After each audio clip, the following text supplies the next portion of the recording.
Once a Runner, a book by John L. Parker Jr., is a story about a young man named Quentin Cassidy, who was a collegiate runner at Southeastern University in Florida during the late 1970s. This young man is about to embark on a journey that is going to lead him to find himself as a student, as a runner, as a leader, and as a person.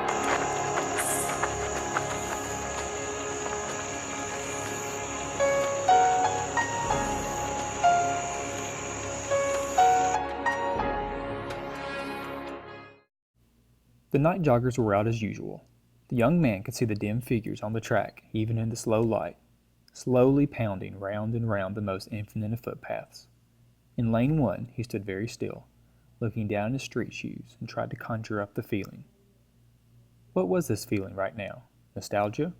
Regret? He could not tell. The starter would tell them to stand tall, so he stood tall for a moment there in the night. There would be the set, command, and the gun. The opening of the book starts just like the book ends. Cassidy, at age 26, is standing on a track in the dark, looking back at his journey that centered around running. More thousands of miles run than he cared to think about all at one time. He sees how life shaped his running and how running shaped his life.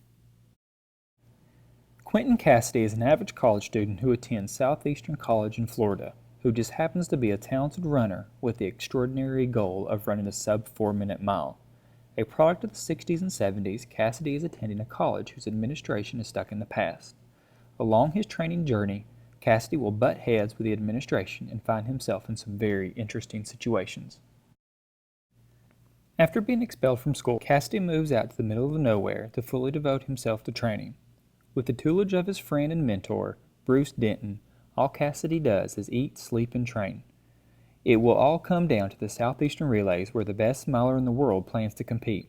But because of Cassidy's expulsion from school, him and his friend Denton hatches a plan to sneak him into the meet and run. As the showdown approaches, Cassidy is looking to answer several questions. Does he have what it takes physically and mentally to break the 4-minute barrier? Can he run with John Walton, a world-class athlete? Thus answering the question, does he have a shot at the Olympics? Will Quentin Cassidy run a mile in under 4 minutes? Does he hold his own against the fastest mile in the world, John Walton? Are the Olympics even a possibility? He looks to find out in the 4 laps around a track. A famous quote from Quentin Cassidy talks about the lessons he has learned about running in life as the trial of miles and miles of trials. As Quentin stands on the dark track at age 26, he looks back on all the miles and all the trials and answers the question, was it worth it?